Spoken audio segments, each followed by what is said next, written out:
14절에 보시면 산으로 도망할지어다 라고 되어져 있죠. 그래서 그동안 그들이 믿었던 예루살렘이 더 이상 피난처가 되지 못한다라는 말씀이고, 대신에 기도나 예배나 말씀의 산으로 도망가는 그런 훈련들이 되어서 있는가, 그렇게 우리가 적용해 볼 수 있을 것 같습니다. 그래서 현실에게서 도망가지 않고 하나님께로 도망갈 수 있는 준비가 항상 훈련되어져 있는지, 연습하고 있는지, 이제 그런 부분이 되어질 것 같고요. 15절부터 20절까지 말씀을 보시면 위급한 환난에 대한 상황들을 쭉 설명하는 말씀들이 등장을 합니다. 그래서 예수께서 다시 오시는 우주적인 종말도 있지만 개인적인 종말이 있죠. 또 개인적인 환난들이 있습니다. 그런 개인적인 환난들을 잘 준비하고 우리가 이제 살아가고 있는지. 그래서 히브리서 5장 13절로 14절 말씀에 보면, 제가 메시지 바이블로 읽어보겠습니다. 지금쯤 여러분은 선생이 되어야 마땅함에도 불구하고 내가 보기에 여러분은 하나님에 관해서 기본부터 다시 가르쳐줄 사람이 필요해 보입니다. 오래전에 단단한 음식을 먹었어야 했건만 여러분은 아직도 아기처럼 젖을 먹어야 할 형편입니다. 젖은 하나님의 방식에 미숙한 초보자들이 먹는 것입니다.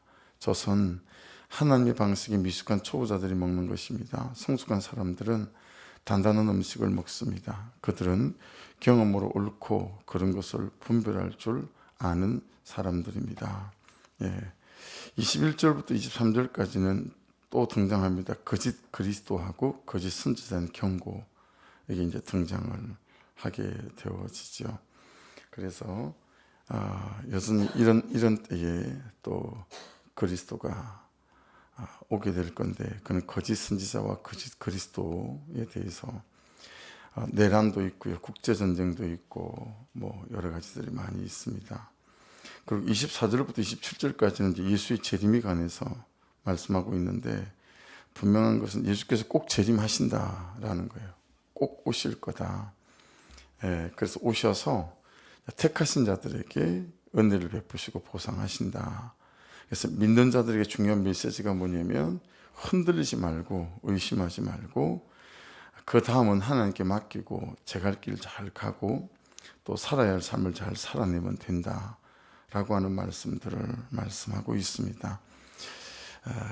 그렇게 크게 보시고 우리 본문 해설을 보십시오. 시간을 아끼기 위해서 그냥 제가 읽겠습니다. 본문 해설 보시면 14절부터 24절 단락이 먼저 나왔습니다. 주전 175년에서 163년에 안티오쿠스 에피파네스가 성전에 우상을 놓고 돼지의 피를 제물로 드렸는데, 예수님은 이를 가리켜 멸망에 가증한 것이라고 하십니다. 하나님의 성전인 우리도 지위와 학벌과 쾌락을 쫓으며 멸망에 가증한 것을 세울 때가 많습니다. 그러나 예수님은 우리가 환난 당할 때에도 구원의 길을 알려주십니다. 내 속에 가증한 것들로부터 급히 도망하고자 늘 죄를 보고 회개하며 거룩한 산에 올라가라고 명하십니다. 욕심과 미련, 집착과 연민을 내려놓고 영적 자녀를 해산하며 젖이 아닌 단단한 음식을 먹는 성숙한 자가 되라고 하십니다. 내 속에 있는 멸망에 가증한 것은 무엇입니까? 환난의 날에 내가 올라가야 할 거룩한 산은 어디입니까? 복음은 장차 받을 환난이기에 예배와 양육의 거룩한 산으로 급히 도망가고 세상 지위에 미련을 갖지 말라는 말씀을 미리 들어두면 환난이 왔을 때 있어야 할 일로 여기며 그 고통이 감해집니다.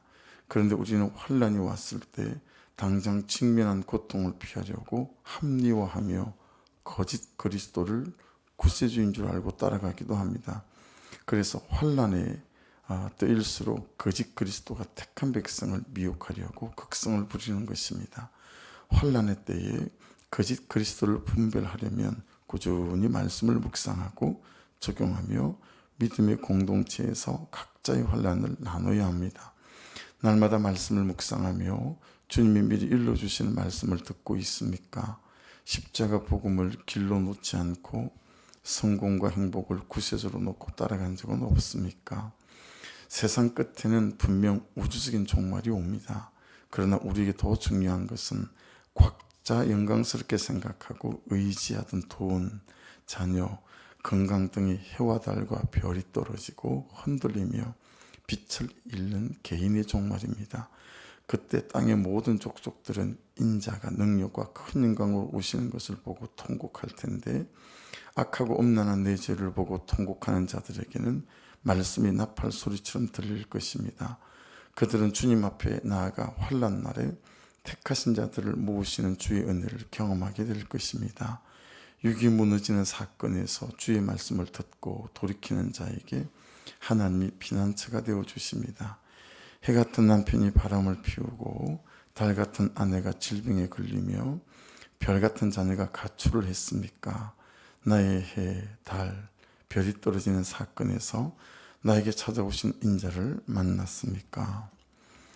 묵상간정도 제가 읽어보겠습니다. 얼마 전 모르는 번호로 김 누구누구 환자 보호자 되시나요? 하며 전화가 왔습니다.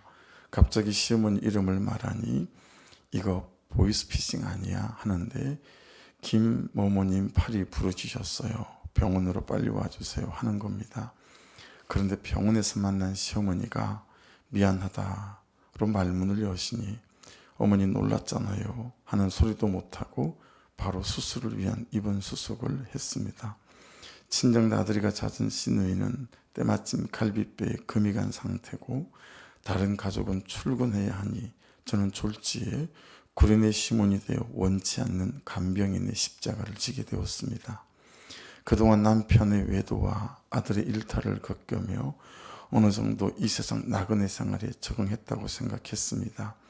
그런데 이렇게 사건이 오니 저는 말씀과 기도의 산으로 도망하기보다 연민의 자리에 머물러 여전히 택한 백성을 미혹하는 어떤 사람을 찾고 있었습니다. 그럼에도 하나님은 연약한 저를 위해 저녁마다 아들이 엄마 힘들었지 하며 뛰어오고 남편이 미안해 고마워를 30년 결혼 생활 동안 들은 것보다 더 많이 해줘서 위로를 받게 해주셨습니다. 믿음의 공동체에 처음 왔을 때 별 인생 없다는 말씀을 들었지만 여전히 제 안에는 별 인생 있다는 멸망에 가증한 세상 가치관이 남아있음을 봅니다. 솔직히 시어머니가 입원하신 첫날 손수 양말을 신겨드리고 환복을 돕는 일은 제 본성을 넘어서는 일이었습니다. 머리를 감기고 목욕을 시켜드릴 때는 주여 주여가 절로 나왔습니다.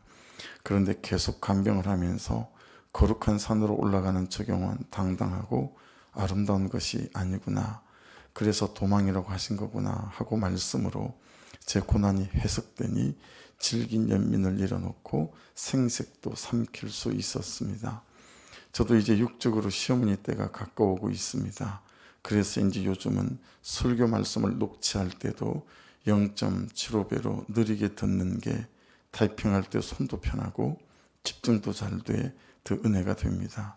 그래도 시어머니가 보호자로 이 며느리를 불러주신 것에 고마운 마음이 듭니다.